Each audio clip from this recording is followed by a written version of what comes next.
dar kartą labas vakaras visiems. Laisvės liepsna iš kartos į kartą mūsų šio vakaro tema ir šios dienos tema. Ir turbūt pradėkime tada chronologiškai keliauti per Lietuvos istoriją ir pradėkim nuo performanso, kurį stebėjome, tai pakalbėkime šiek tiek apie partizanus ir kadangi pats kūrėjas sakė, kad kiekvieną kartą performansas būna kitoks, jisai auga ir kinta, tai norėjau paklausti, ar šiandien jisai yra pasiekęs kažkokią formą, kuri atspindi pilnai tavo senelį, ar tu manai, kad dar kažko trūksta, kad ta istorija suskambėtų? Ne, dar ne pilnai.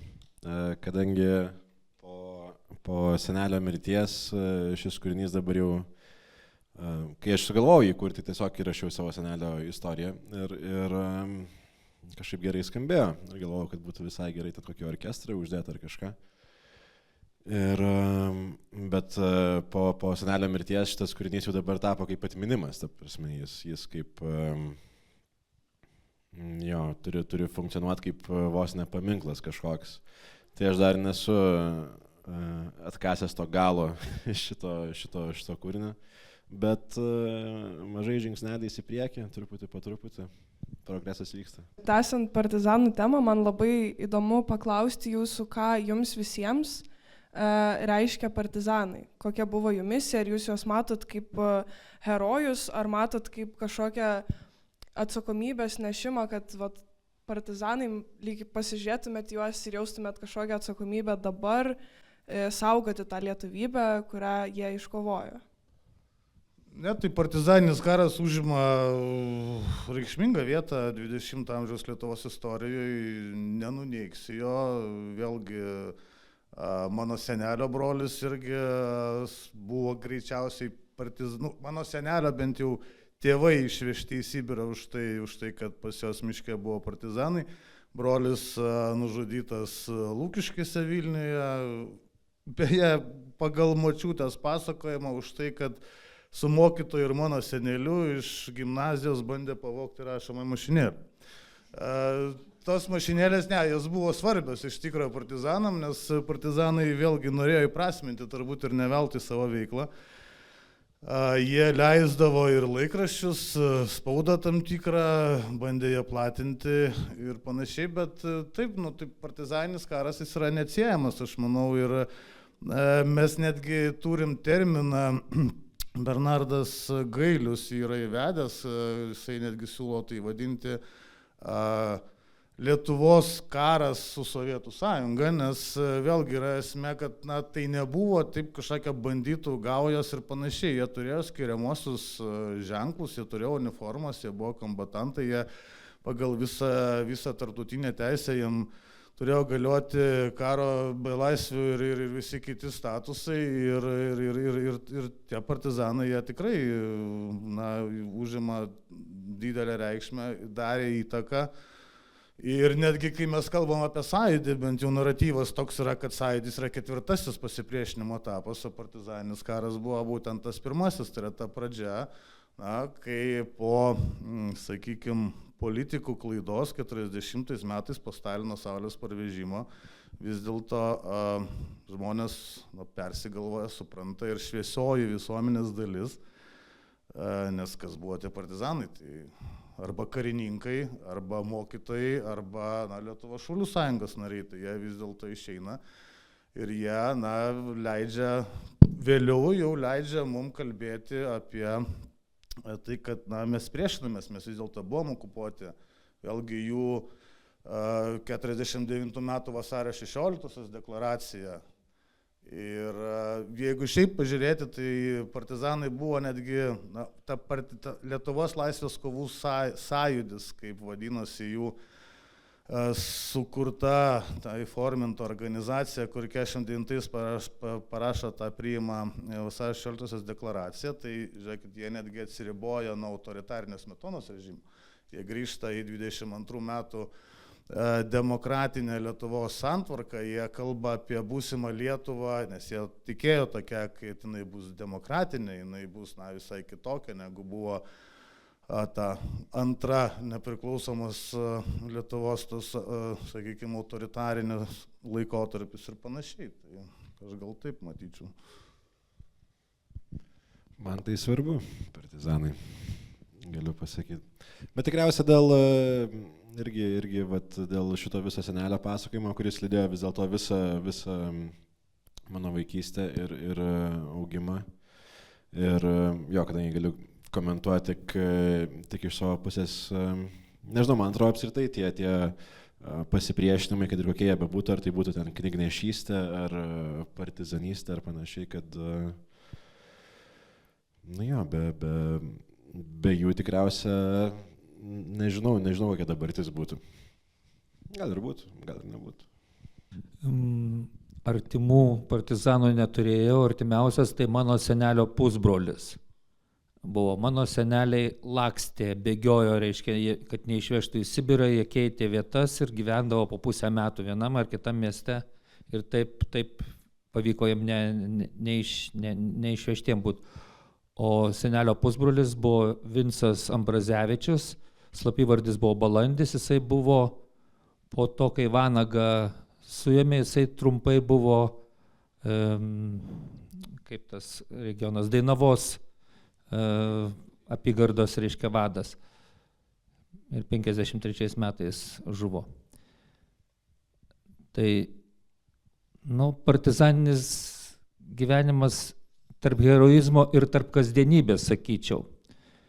Žmonės sakė, tada patarinėjo, kad kadangi vienam partizanui išlaikyti reikėdavo žmonės, kad maistą kažkas tai augintų, tai stengiasi žmonės neiti į miškus. Eidavo tik tai tada, kai jau pakviesdavo į armiją jaunų žmonės, tam, kad neitų rusam tarnauti, tada išeidavo. Tai dažniausiai išeidavo, reiškia, kai jau kažkokia grėsmė kildavo. Iki tol stengdavosi būti ūkiuose, auginti, reiškia, produktus, kad būtų kuo maitinti tos partizanus, kurie miške. Reikėjo to užnugario. Tai toks buvo visuotinis Lietuvos pasiskirstimas. Aišku, buvo ir išdavikų, buvo ir stribų, kurie skundė. Lietuva visą laiką savo nepriklausomybę prarasdavo istoriškai dėl išdavysčių. Reiškia, nuo trečiojo padalinimo, kur buvo, reiškia, sufabrikuota vyskupas Masalskis, Vilniaus vyskupas, jis 20 metų buvo išlaikomas, reiškia, iš Jekaterinos pinigų, nes buvo pakankamai išlaidaus gyvenimo būdo vyskupas.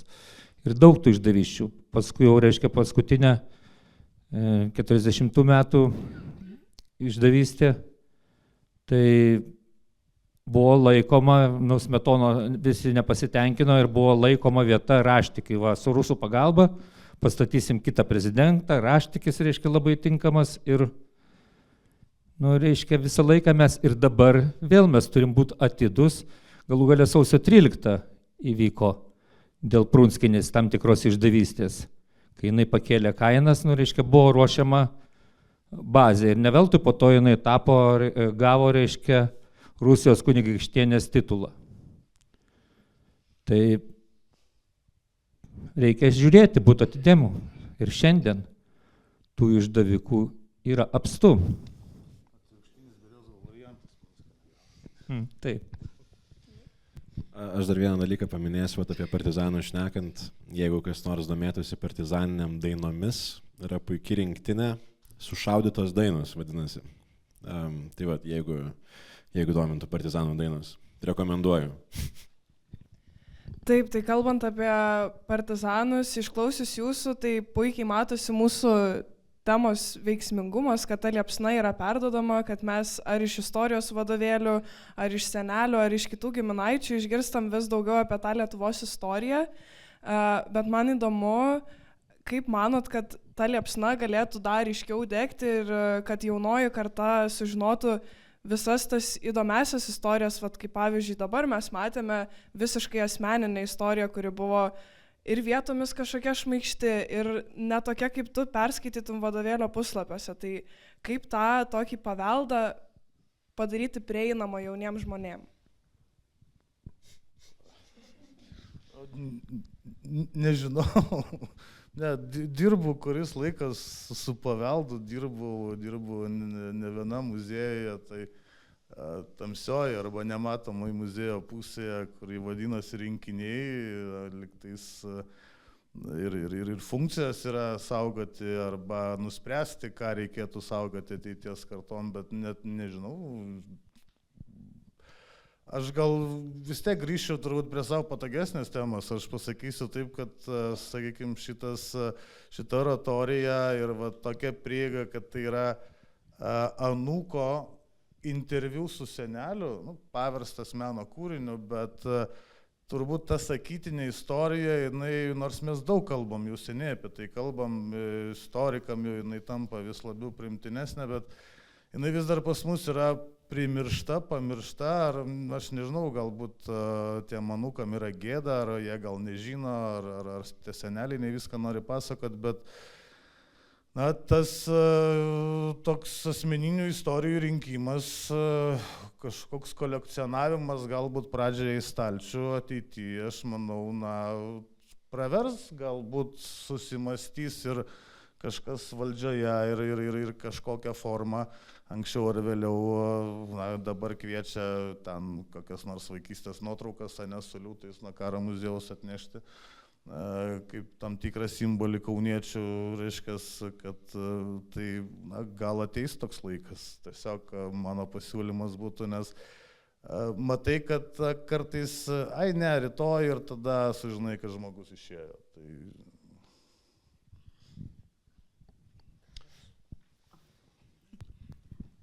norėčiau Lino paklausti, kadangi mes turim gyvą liudytoją, persitvarkymo sąjūdžio, kaip tada vadinosi,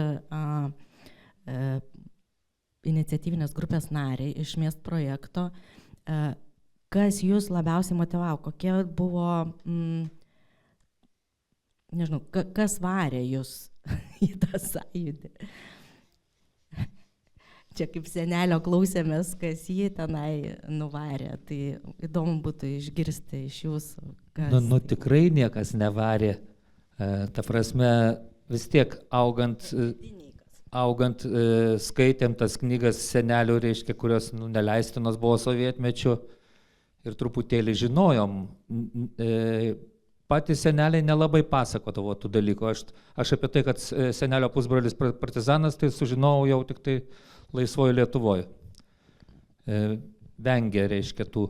Tačiau knygos buvo prieinamos ir skaitėm ir, ta prasme, visą laiką tas troškimas nepriklausomybės ir laisvės jisai buvo ir bet koks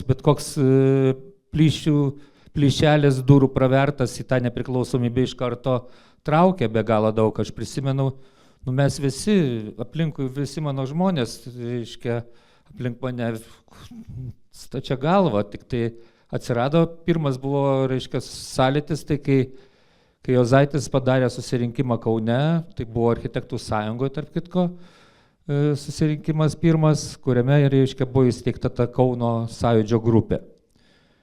Tai klausantis atviro pokalbio, reiškia, kas iki tol buvo uždrausta įvairiom temom, tada, aišku, apie nepriklausomybę nekalbėjo, bet kalbėjom apie laisvę, apie, reiškia, pasirinkimą laisvą ir panašiai.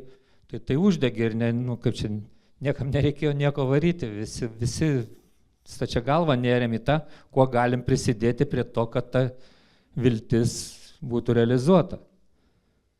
Tai.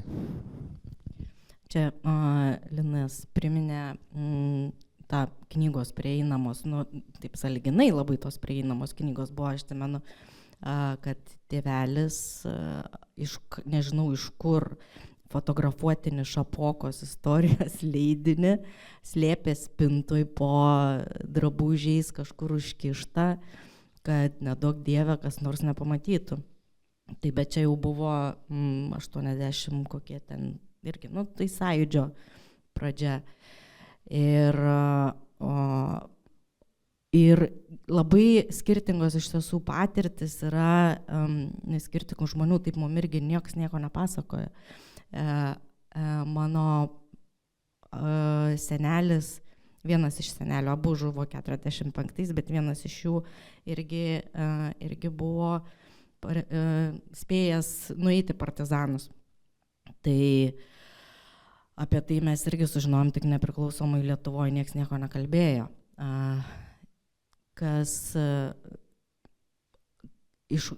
Kaip ateina ta informacija ir po truputį, tai ir mokykloje, aš 92 mokyklą baigiau, tai tada, kai Sąjūdis prasidėjo, mes dar ten buvom ant ribos įstoti komjaunimą.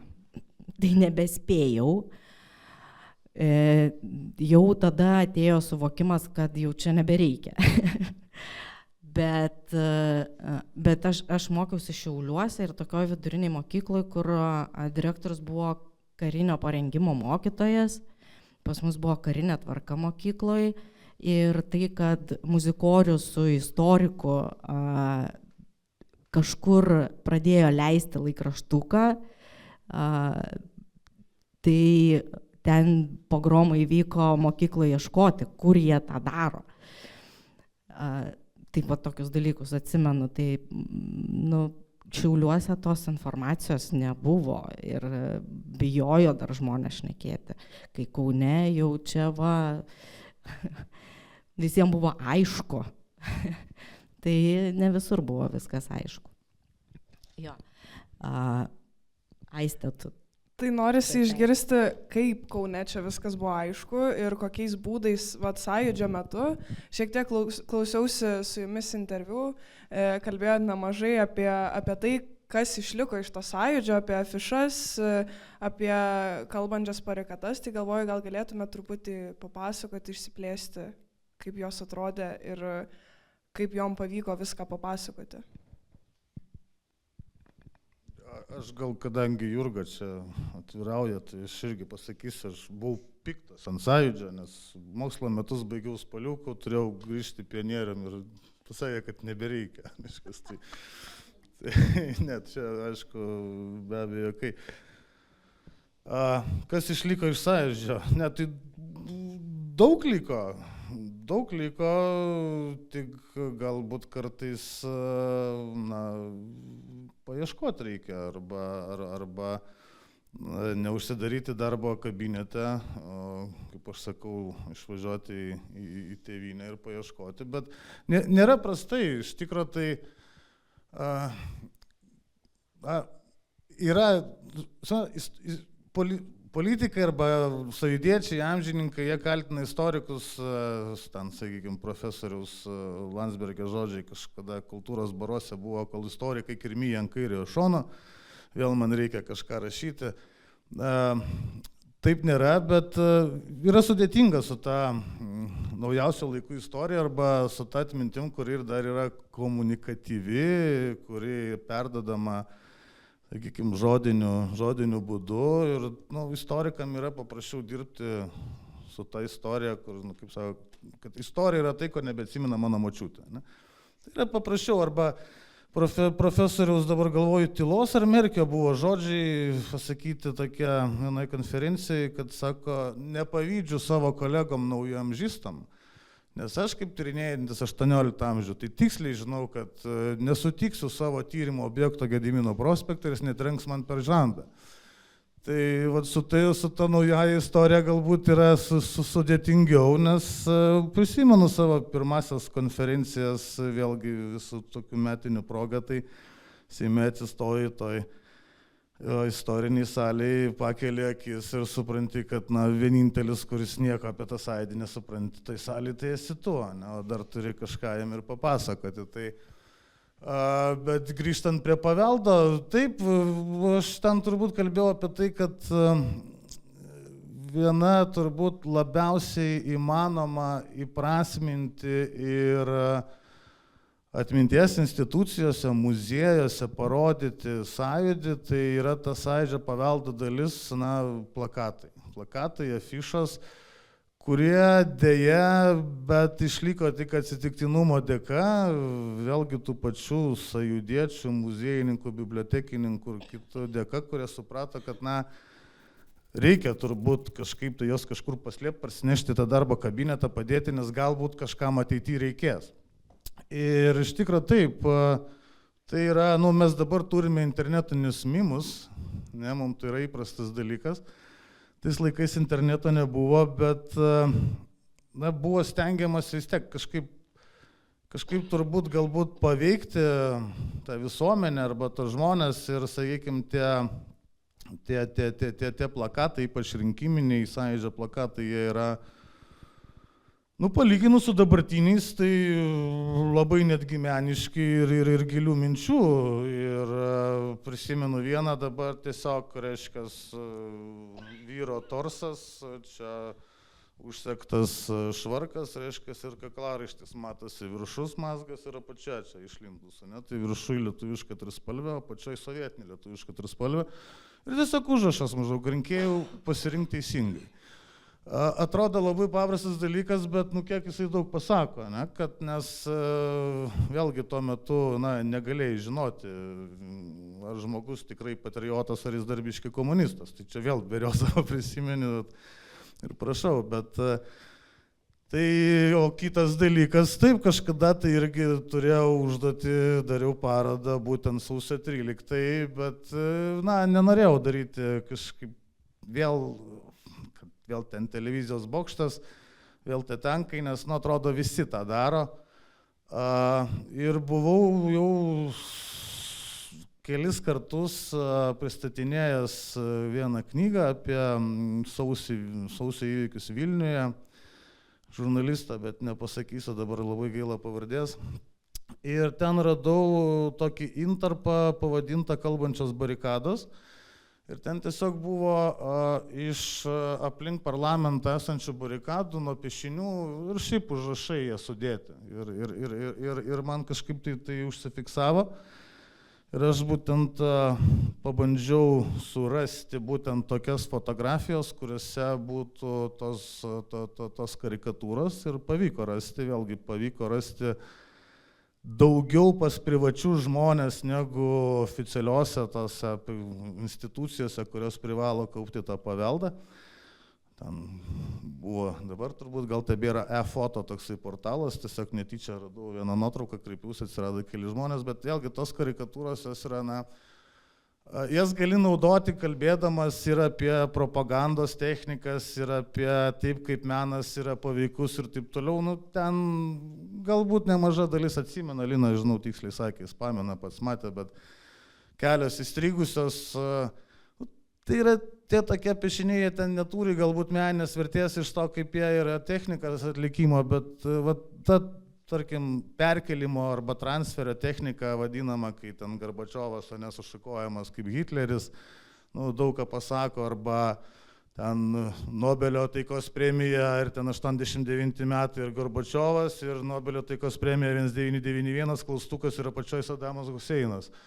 Tai tiesiog tai tie tokie piešiniai ir jie to pačiu galbūt įrodo ir tai, kad net ir sausio 13, o iš tikrųjų tai buvo, sunku man įsivaizduoti, man buvo 10 metų, nepilnai 11, aš galbūt kažką pajutau 2014 Maidane netyčia atsidūręs, tą tokį susitelkimo jausmą, saugumo jausmą, nors atrodo aplinkui pilna ginkluotų iki dantų, reiškia, kariuomenės.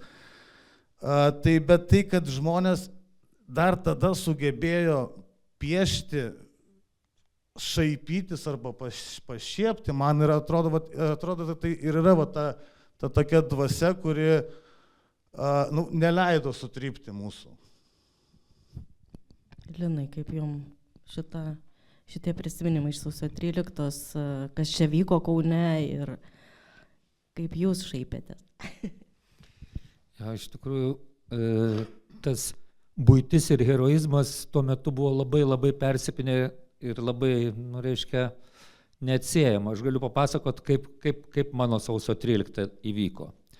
Mes visur per tuos renginius, reiškia, jau eilę metų važinėjom, Kančas, Karalius, aš, tokia hebrytė, reiškia, aktyvistų. Ir tada įvykiai kaupėsi, reiškia, ten nuo Prunskinės kainų padidinimo, paskui šitų jedinstvininkų bandymo šturmuoti Seimą paimti, tų kainų atšaukimo, ir vis kvietė tenais, kreipdavosi į Tautą Landsbergį, sakydavo, ateikite ginti. Ir 12 dieną jau atrodė pribrendo, kad čia kažkas tai labai smarkiai įvyks.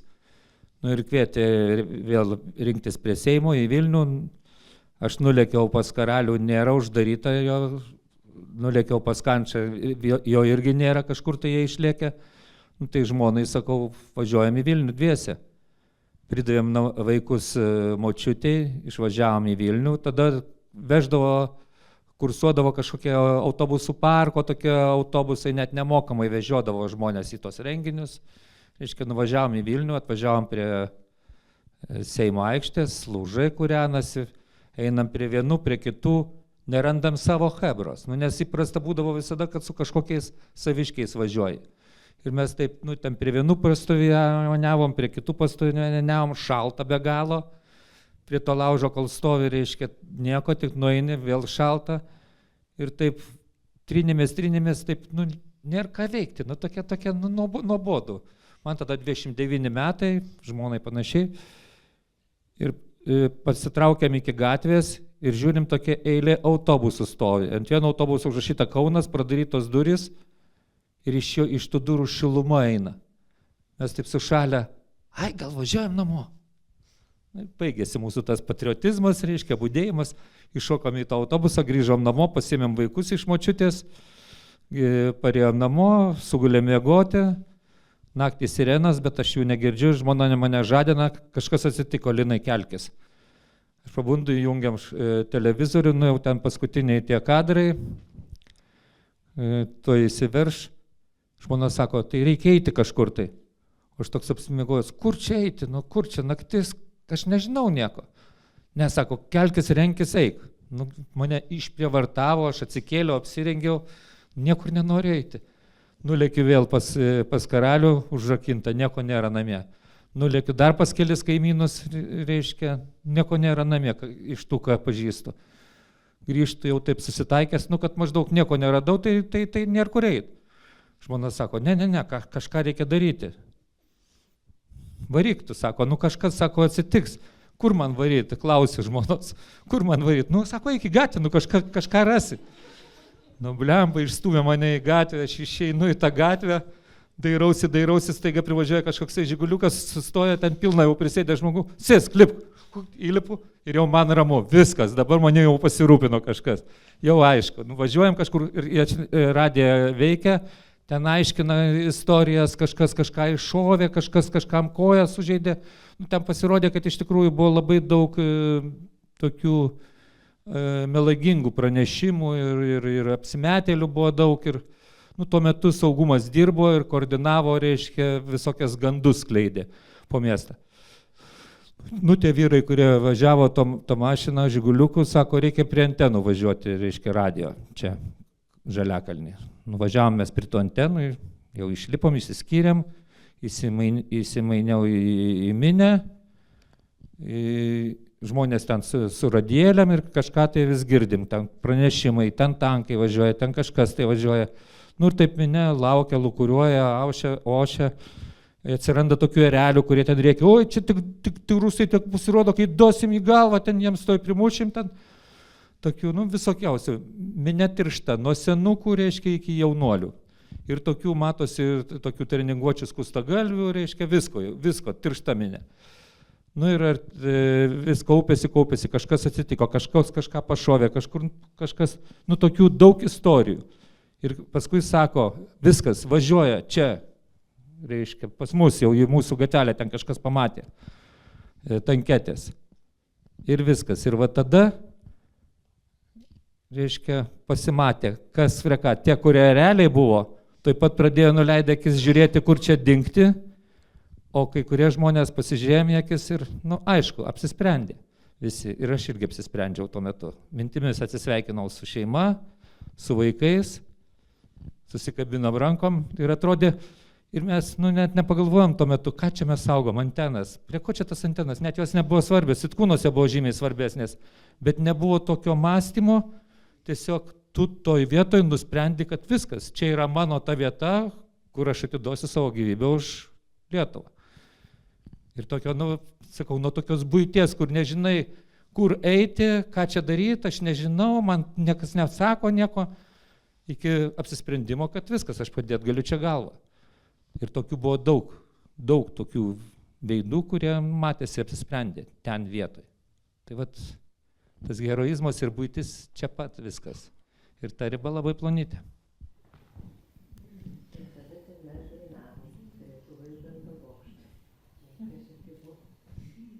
Na, čia turim žmogų, kuris irgi buvo ten pat prie tavo pačių antenų, ar ne, kaip suprantam.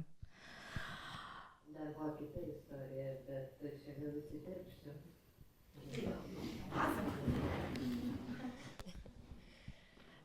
Tokia šiam vakarui tinkanti istorija, nes to senelio žmona, Domanto močiutė, išvakarėse sausio 13 šventė 60 metų gimtadienį. Tai vyko čia pat, Kaune, Gedimino gatvėje, tų Vaižganto bokštų papėdėje. Ir mes visi kaip įprasta gimtadienį, jubiliejų, susirenkam, šeima, draugai. Senelio istorijos jos mus lydėjo visą laiką. Ir kiekvieną vasario 16 šventėm, laukiam tos nepriklausomos Lietuvos. Bet tai, ką Domantas perteikė šitą vakarą, tai vis tik tai senelis prabilo ne iš karto, sulig sausio 13. Ir toli gražu ne iš karto. Bet, kaip sakau, nuotaikos laukiant nepriklausomybės visada buvo tokios stalčiuje, spintelėje, jos sklaidė ore, kadangi Gedimino gatvė labai paranki susirinkti giminiai, tai per visas nacionalinės šventes visi susirinkę mes eidavom atidaryti nežinomo kareivio kapo paminklą, Zikaro laisvę, atitinkamai visas Kaunas, visa Lietuva rinkdavosi gatvėse, buvo daug jaudulio, daug šurmulio. Ir grįžtant į tą sausio 13, be abejo, visi bešvenčiant mes įsijungėme televiziją ir girdėm kiekvieną įrašą, kiekvieną paskutinį Eglės Bučelytės žodį. Klausome ištempę ausis, visi jau sulaikę kvėpavimą.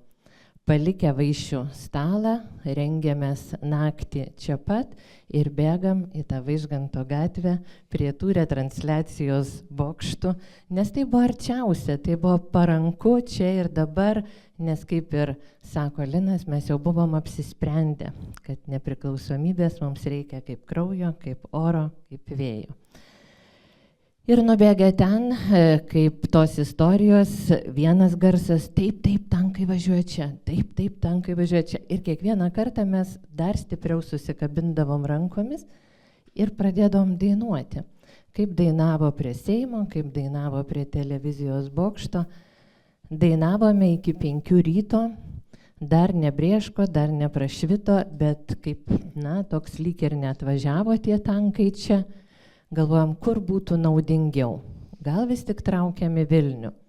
Tai grįžę paryčiais, Domanto tėtis ir pusbrolis Rimas išvažiavo prie Seimo, prie laužų, budėti ten. Įvykiai dėja prie sausio 13 televizijos bokštų jau buvo įvykę. O vėliau jauni vyrai budėjo tai Juragiuose, tai Sitkūnuose pasikeisdami, nes tapo šauliais. Va tokia dar pridėtinė istorija prie to, ką šiandien Domantas jums perteikė. Ačiū labai. Taip, tai aš iš tikrųjų turbūt šitam pokalbėje esu jauniausia, bet kažkaip sausio 13 pats minėjimas, man pačiai, kai aš ruošiausi šitai diskusijai, aš labai apie tai galvojau, man pačiai iš visų švenčių, kurias turim savo valstybėje, tokių valstybingumo švenčių, man jisai būdavo stipriausias. Jis būdavo kasmetinis ir aš žinodavau, aš ateisiu sausio 13 į mokyklą, man bus pirma laisva pamoka, žiūrėsim filmuką, kur kalbės per LRT. Ir tada tas filmukas su kiekvienais metais vis ilgėdavo ir vis platėdavo ir ši šventė daugiau prasmės įgaudavo. Tai labai įdomu būtų ir jūsų abiejų paklausti, ką jums reiškia ta sausio 13, nors ir nebuvot tenai, bet kaip dabar jaučiatės šią dieną, ar kažkokių turit tradicijų, ar kažkokių pamastymų, kurie aplanko būtent šiandien? Tai aš Vilniuje nebuvau, bet aš buvau Klaipėdoj.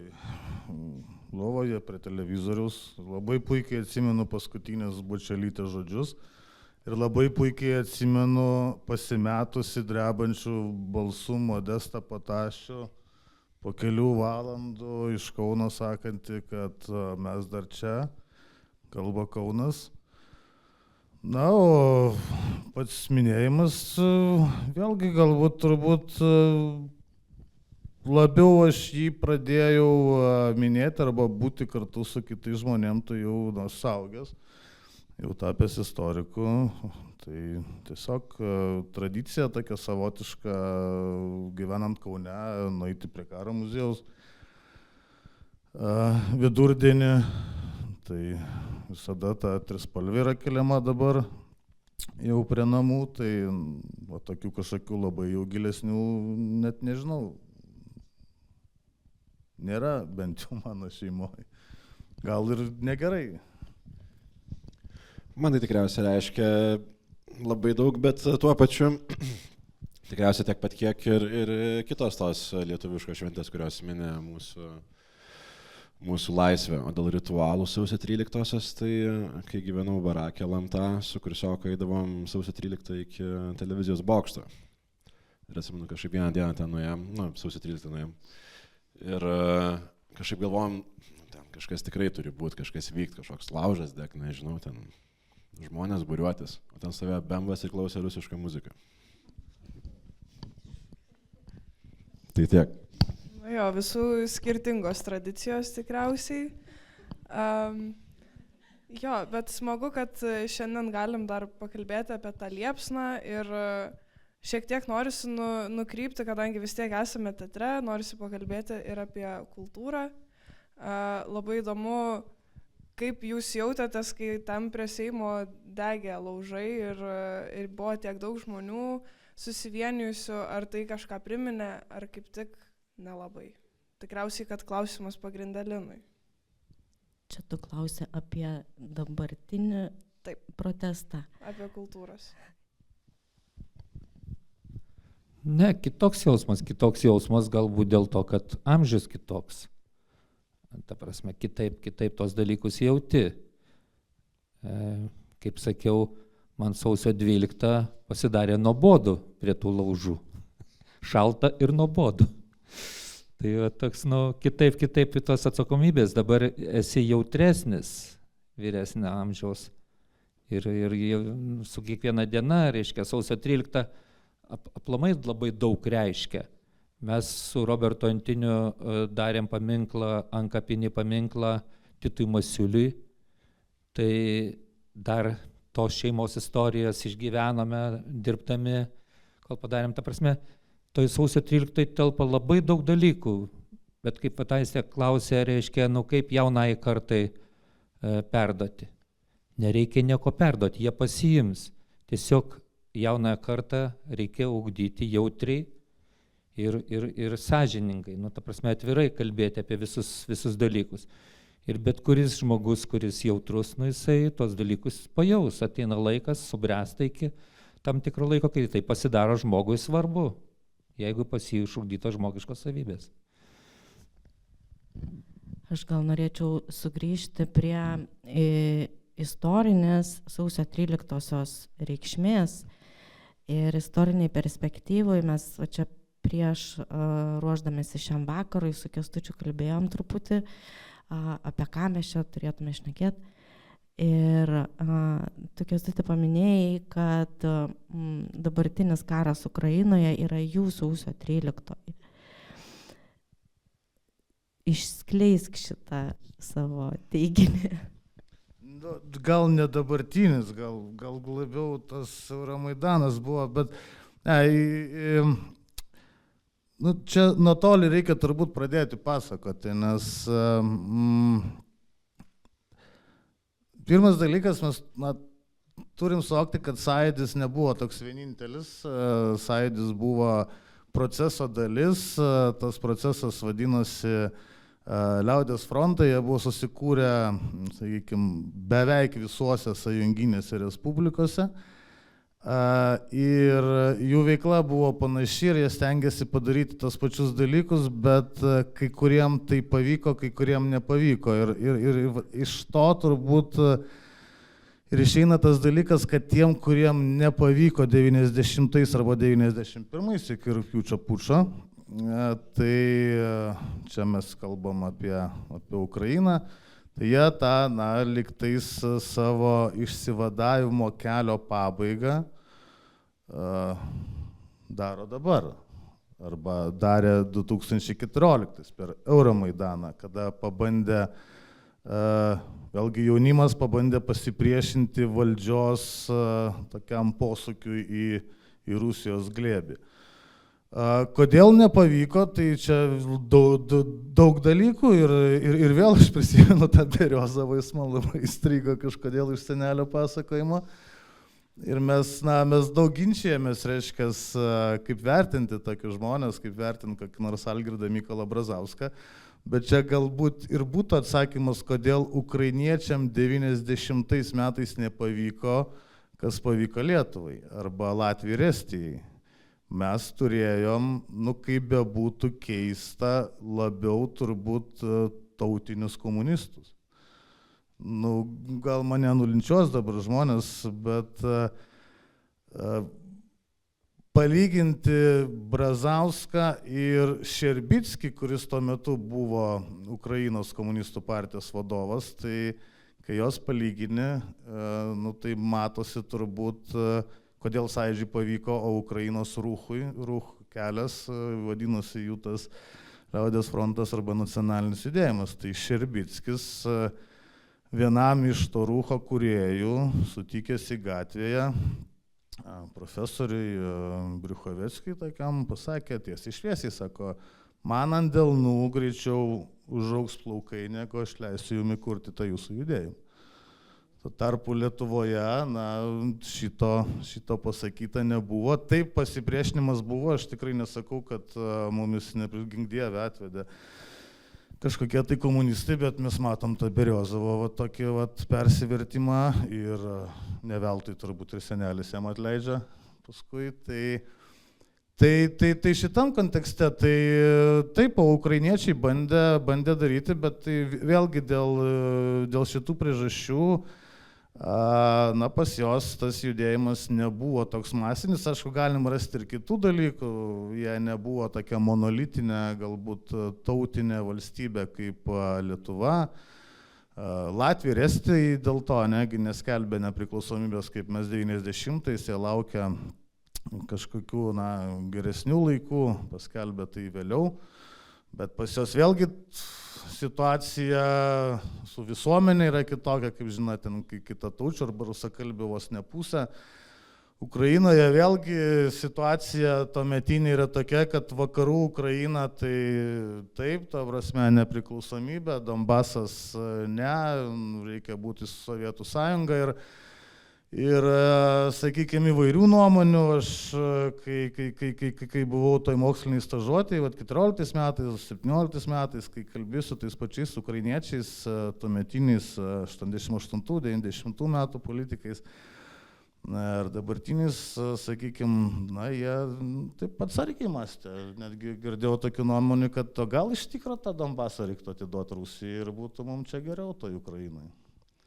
Tai vienas iš, kad čia tikrai nekiltų mintis, kad čia mes Brazauskui dabar turim būti dėkingi už laisvą Lietuvą, bet tai, kaip tu sakai, ir demografinė situacija, ir paties Rucho skaitlingumas visai kitas, lyginant su Lietuva, kokie ten skaičiai minėjai, lyginant Sąjūdžio ir Rucho. Aš tiksliai nepasakysiu, sakykime, tie skaičiai. Vėlgi, esam teatre, pasibraižam galbūt veikiančius veikėjus arba aktorius, tai tie vadinami liaudies frontai arba nacionaliniai judėjimai, kaip mūsų Sąjūdis, ar Latvijos liaudies frontas, ar Estija Rachvarinė, ar Ukrainai Ruchas, tai buvo nacionaliniai judėjimai ir faktas, sakykime, jeigu ne 99%, tai 98,9% jo rėmėjų buvo Lietuviai, Latvijai, Estai arba ukrainiečiai.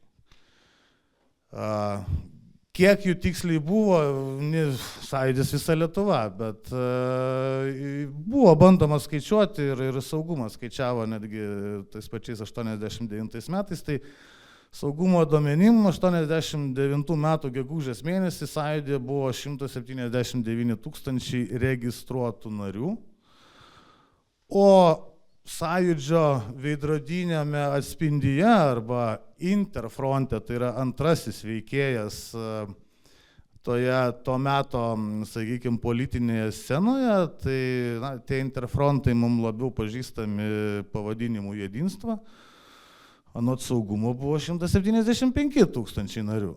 Ir jeigu pasikeli dokumentus, tai vėlgi čia dabar su to korektiškumu labai reikia išlaviruoti, ta prasme, kas jie buvo, tai Lietuvoje be abejo tai buvo tautinės mažumos ir rusai arba visi kalbantis rusų kalba. Tai savo laiku konferencijose aš kalbėdavau, reiškia, apie tai, kad tai yra tiesiog rusakalbiai. Ir vienai konferencijai, tarp kitko, ukrainietis kažkaip diskusijai sako, klausyk, o gal baigiam su to politkorektiškumu, nes yra toks labai geras sovietinis žodis savok. Sovietukas. Arba sovietinis žmogus, arba homosovietikus ir panašiai. Ir kur esmė, nes realiai tie rusakalbiai, tarkim, arba netitulinės masės, netitulinės tautos piliečiai, paprastai buvo tokie vidiniai emigrantai, kurie, sakykime, atvažiuodavo į tam tikras respublikas ir gaudavo galbūt geresnį ekonominį kažkokį socialinį gyvenimą. Ir būtent Sovietų Sąjungos subyrėjimas jiem būtų reiškęs to gyvenimo praradimą ir be abejo šitais veiksmais turbūt manipuliavo tam tikrai politikai arba tų interfrontų lyderiai ir, sakykime, bet vėlgi aš kalbu Lietuvoje apie Lenkus ir Rusus, bet yra toks dalykas, ten užuominom galima užtekti, pavyzdžiui, Moldovoje arba tuometiniai Moldavijoje, kur irgi buvo ir Liaudies frontas kaip mūsų sąjūdis ir buvo labai stipri Jedinstva ir žinom, ką jie pridarė. Tai yra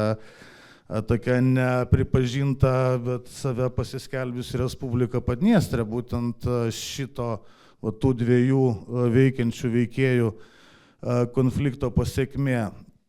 Tai, sakykime, ukrainietis tuo metu dirbantis kokioj, nors sąjunginio pavaldumo gamykloje Kišiniove, kaip taisyklė bus Moldovos Jedinstvoje, bet ne Moldovos Liaudies fronte. Moldavas dirbantis Kijeve, kaip taisyklė, bus Ukrainos, sakykime, Jedinstvos analogija, bet nepalaikys Ukrainos šito išsilaisvinamojo judėjimo. Bet grįžtant prie tavo klausimo, tai aš nežinau, kiek tiksliai Rūchė buvo narių, bet faktas buvo tas, kad vėlgi vienas rašytojas, Viktor Boiko, bet bijau sumeluoti, dabar nenoriu šitų pavardžių sakyti, Charkove man pasakoja, kaip kūrėsi tas judėjimas, nes Ukraina yra didelė ir ten tos idėjos atėjo, reiškia, į vakarų Ukrainą, į Lvivo miestą. Konkrečiai jos ateina iš Baltijos šalių, tai yra per Lietuvą, Latviją, Estiją, jie labai stebi, reiškia, disidentai, jie bendrauja su mūsų disidentais, ten seni ryšiai, tas pats Gulagas, galbūt netgi tie patys lageriai ir taip toliau ir panašiai, tai ten yra vienos idėjos ir jie, savaime suprantama, yra tik nepriklausomybė, galų gale banderovsai. Ne?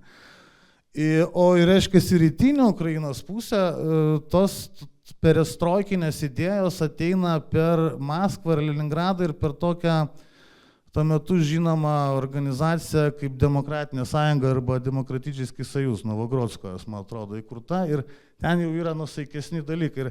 Ir kaip tas Charkovo rašytojas sako, kai mes atvažiavom į steigiamąjį suvažiavimą ir aš ėjau į salę ir aš pamačiau juos, aš supratau, apie ką šitas judėjimas, aš sakau, ką yra juos. Tuos, banderovcus, nes jų buvo daug. O reiškia, į steigiamuosius suvažiavimus buvo kvotos pagal tai, koks yra palaikymas, kiek yra tokių rėmimo grupių regionuose arba miestuose, kurioje dalyvavo Linas. Tai kadangi tas judėjimas vakariniai daly buvo daug masiškesnis, tai jų automatiškai buvo daugiau ir steigiamajam suvažiavime, negu tų iš rytinių Ukrainos pusių. Bet kad palyginti, tai galima palyginti, jie bandė atkartoti Baltijos kelią nuo Lvivo iki Kijevo ir tie patys 600 km jiem nepavyko. Nors žmonių skaičius buvo lyg tai panašus, 3 ar 600 tūkstančių bijau pameluoti, lygiai taip pat kiek lietuvių stoja Baltijos kelią. O Ukrainoje tuo metu 40 kažkeli milijonai, Lietuvoje tik tais 3. Tai ir kalbant apie tai, apie tos narius, tai, kaip aš sakiau, Sąjūdis visą Lietuvą, bet paminėjau tą keistą skaičių, ten 185 tūkstančius, bet prisiminkim tokią akciją, reiškia, parašų rinkimo prieš konstitucijos pataisas. Per nepilną mėnesį Lietuvoje pasirašo 1 800 000. Tai atmeskim turbūt nepilnamečius iki 16 metų, atmeskim tos pačius rusakalbius, ir gausim mes tą visą Lietuvą. Tai šiuo atveju Ukrainoje tas susiskaldimas buvo kitoks, bet čia galim ir apie Baltarusiją tą patį kalbėti turbūt ir panašiai. Mes dabar esam vėl tam tikroj kovoj už laisvės. Ir kas dabar labiausiai pastebima yra atkreipiamas dėmesys, kad ir lyginant su sausio 13, su tuo laiku, kad nebeturime tokios vienybės. Bet tuo pačiu ir džiaugiamasi, kad mes tapom tokia demokratiška šalim, kad tikrai turim laisvę visi galvoti, kaip mes norim. Kas iki šiol būdavo, gal jau čia kuris laikas, bet kalbant apie Sąjūdžio ir sausio 13-osios laiką, buvo kova už laisvę ir nepriklausomybę. Ir tie du žodžiai vis laiką ėjo kartu, neatskiriami, nes mums tada reikėjo išsikovoti nepriklausomą Lietuvą. Ir tai ir buvo laisvė. Laisvė taip galvoti, kad mes turim teisę būti nepriklausomi. Dabar tos dvi savokos turbūt jau atsiskiria, mes esam nepriklausomi ir tos nepriklausomybės grėsmė ją prarasti, žinoma, yra, jinai išorinė, bet su laisvėm mes viduj nebesutarėm dėl laisvių. Ir tie dabar kultūros protestai prasidėję, ar ne, jie ir yra už tam tikras laisvės. Galiausiai man tokia viena mintis kilo čia neseniai, kad menininkai, kurie visą laiką buvo prieš sistemą, dabar gina sistemą nuo kažkokių politikų, kurie bando ją griauti. Kaip visą tai apsivertė, kaip, Linai, jums atrodo, kaip jūs visą tai matot ir kur mes čia taip nueisim? Man atrodo, neapsivertė labai smarkiai. Aš nesutinku, kad anksčiau buvo vienybė didesnė. Čia truputėlį mitas dėl tos vienybės. Tiesiog buvo tikslas stipresnis, nepriklausomybė. Dėl to pakankamai skirtingi, reiškia, mes tarp sąjūdiečių, reiškia, kai mes savo burbulę būdavom, reiškia, architektai ten, tai nebuvo tų diskusijų, bet kai tik susėdavom su kitais sąjūdiečiais, būdavo taip pat diskusijų. Ir netgi į tą nepriklausomybę žmonės žiūrėjo labai skirtingai. Čia dabar nesenai pasirodė mūsų televizijoje toks filmas dokumentinis tuo metu išėvio prancūzo lietuvaičio iš Prancūzijos 88-89 metais atvažiavusio ir filmavusio, tiesiog kalbinusio žmonės gatvėje. Žodžiai Lietuva vadinasi filmas.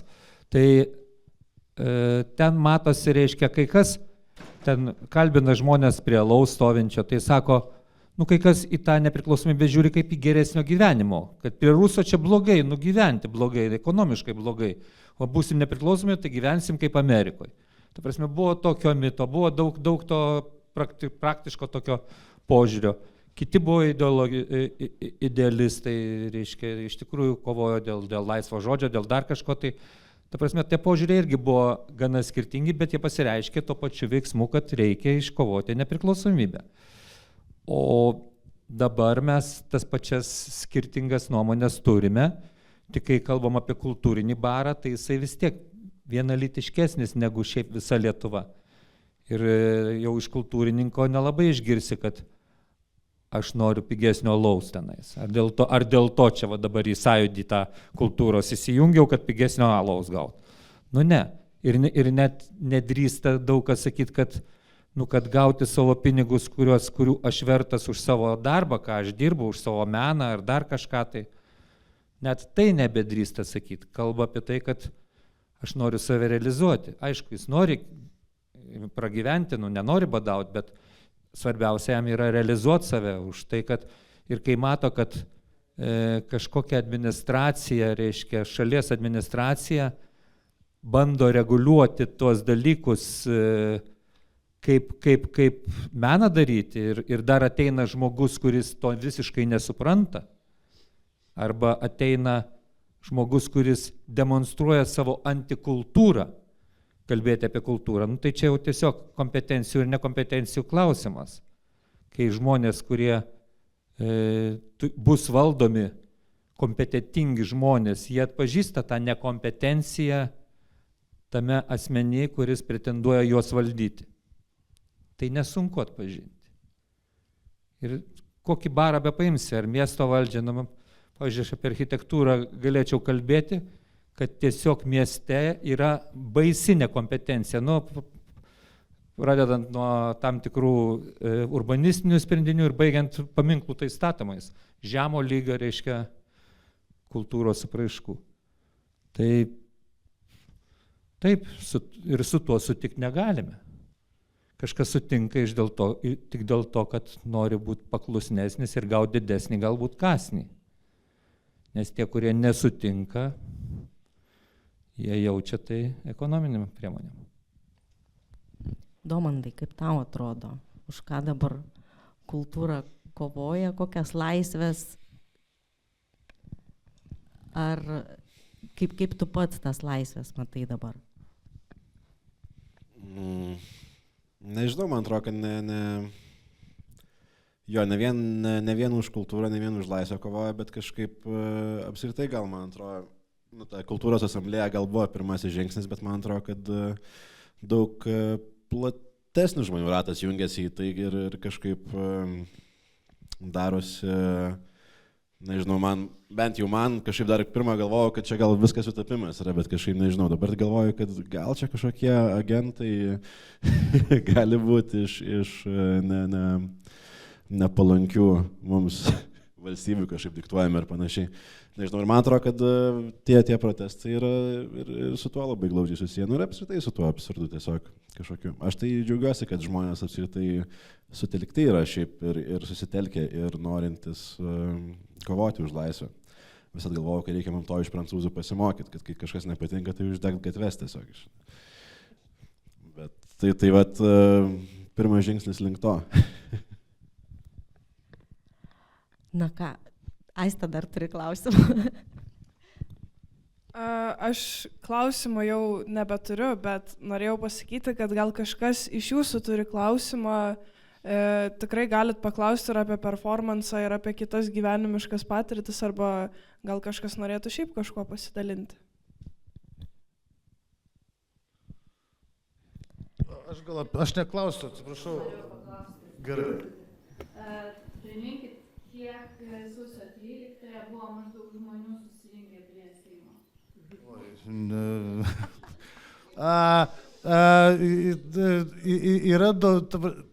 Yra duomenų, kurių aš nematęs, bet kurios matė kiti, buvo perimta kariškių, reiškia, radio stočių garso įrašai ir, neva kodėl sustoja kolona, nes jos paklausė, kiek žmonių, jie pasako daug, tada paklausė, mes kalbam apie 10 tūkstančių, sakė, ne, čia yra 100 tūkstančių ir ne, o tada nebuvo duotas signalas pulti.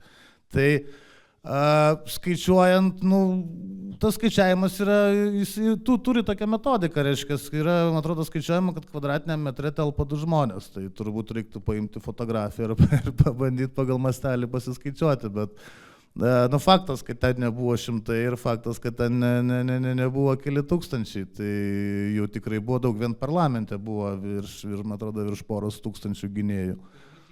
Skaičiuodavom, tai 5 žmonės į kvadratą skaičiuodavom. Galbūt. O aš norėčiau priminti vieną dalyką, šiaip galbūt, jeigu analogijų ieškom su to, tai anais laikais viską pradėjo kultūrininkai.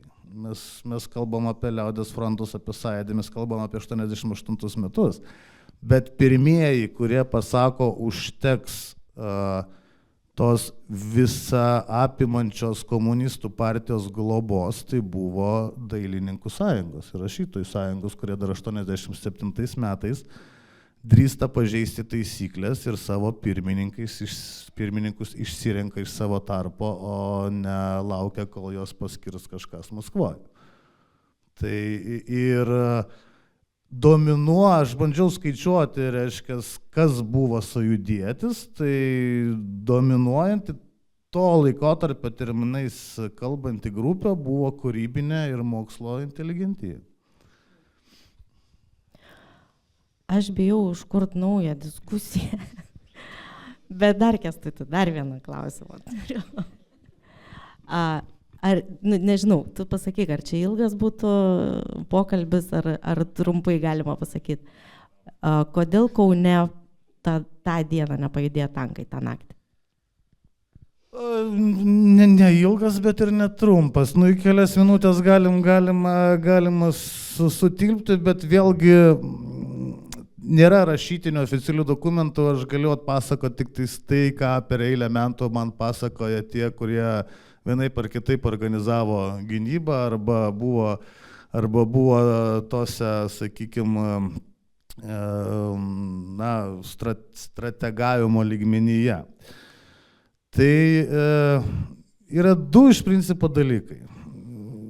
Vienas dalykas tai yra tokia asmeniniai ryšiai ir draugiškumas, kitas dalykas yra vėlgi tos įvairios gyvenimiškos istorijos, kai žmogaus likimas taip susiklosto, kad netyčia jisai padeda ir gerai, bet pradėkime nuo pradžių. Viena iš versijų, kurią man pasakojo jau Lietuvos karininkai, tai dienai arba Sąjūdžio laikotarpiu susikūrė tokia organizacija, kuri vadinasi Lietuvos atsargos karininkų sąjunga ir tai yra lietuviai tarnavę sovietinėje kariuomenėje ir, sakykime, aukšto rango karininkai, pulkininkai, papulkininkai ir panašiai, ir jie ateina padėti kurti Lietuvos krašto apsaugos sistemą. Ir tarp jų yra tokių, kurie, vėlgi, karininkų ramovė, Kaune karininkų klubas, jie vis tiek bendraudavo, žaisdavo biliardą ir su tais veikiančiais karininkais. Ir kaip vienas iš jų man pasakoja, Algimantas Vaitkaitis, reiškia, toks buvęs krašto apsaugos departamento generalinio direktorius pavaduotojas, tai jisai sakė taip, skirtumas tarp Vilniaus ir Kauno dar ir tam, kad Vilniuje kariškiai gyveno kompaktiškai šiaurės miestelė už tvoros. Kaune karininkai gyveno mieste. Panemunėj arba didesnė dalis Linksmakalnyje, reiškia, netoli Kauno. Ir tiesiog mes pas juos nuėjom ir pasakėm, kai jūs išvažiuosite į gatves, mes žinom, kur bus jūsų vaikai ir žmonos. Tai yra viena iš versijų. Aš galiu patvirtinti, nes mano giminaičio tėvas Klimenka kaip tik vadovavo tai klubai ir jisai stabdė, kad nevažiuotų. Taip, o kitas dalykas yra tas, kad Kaune buvo tas garsus 107 oro desanto divizijos pulkas ir jiems savo laiku vadovavo toks Pavelas Gračiovas. Sausio įvykių metu jisai buvo Sovietų Sąjungos oro pajėgų vadas, jau buvo Maskvoje. Bet kaip pasakoja liudininkai, jis labai mylėjo Kauną ir vėlgi toj Lietuvos atsargos karininkų sąjungoje buvo kitas lietuvis buvęs karininkas, Jonas Pakalka, kuris tuo metu, kada Pavelas Gračiovas vadovavo šitam desantininkų pulkui, buvo jo pavaduotojas. Ir tiesiog buvo susisiekta su Gračiovu, paklausta, kas vyko. Ir neva tai Gračiovas paskambino į Kauno įgulos štabą ir pasakė, kad karinė parengtis tai kaip karinė parengtis, bet be raštiško įsakymo kareivinių nepaliekat niekas, neklausot jokių žodinių įsakymų. O vėlgi, bet tai yra tik liudijimai, tai bet žmonės yra, kurie, tai reiškia, jie yra teisingi, tai kažkaip taip turbūt ir suveikia. Beje, Klaipėdai buvo panašiai irgi, kiek žinau. Dar vienas momentas, kad Kauno savivaldybės miesto deputatai, man Algirdas Patackas pasakojo, jie važinėjo po dalinių viršininkus ir irgi taip pat kalbėjo tą patį dalyką. Jie vaikščiojo po policijas, po milicijos skyrius, įkalbinėjo milicininkus ir reiškia sakė, tik jeigu jūs varys su įstatymu, nekelkit ginklo prie savo žmonės. Jeigu kas negali to daryti, tai geriau išeikit iš milicijos. Ir mūsų Visvaldas Matijošaitis, būdamas politruku, tuo metu išėjo iš milicijos. Reiškia. Ja, įdomių liudijimų, o vieną dar versiją esu girdėjus, nežinau, kiek humoristinė gal labiau, bet beje, Gintarai, tu ten, gal tu pats papasakotum, kad prie Sitkūnų Kauno mafija atsivežė kulkosvaidžius, tai gali būti, kad ten buvo jau viskas išparduota ir jie neturėjo su kuo važiuoti. Arba prieš tankiniai pabūklai buvo jau mafijos rankose ir Kauno mafijos rankose. Na, čia tokia linksmesnė gal gaida. Jūs buvo tuomet mafijoje. Tai va, yra liudijimų ir tokių, tai...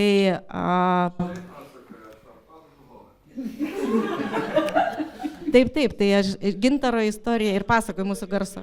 Aha. Gal palaukite mikrofoną, pasakokit, mes įrašą darom, norim palikti istorijai visą. Labai trumpai. Prie telekomo buvo atvažiavę iš Vilijampolės ir pastatė mašinas. Ir jie pasakė, kad,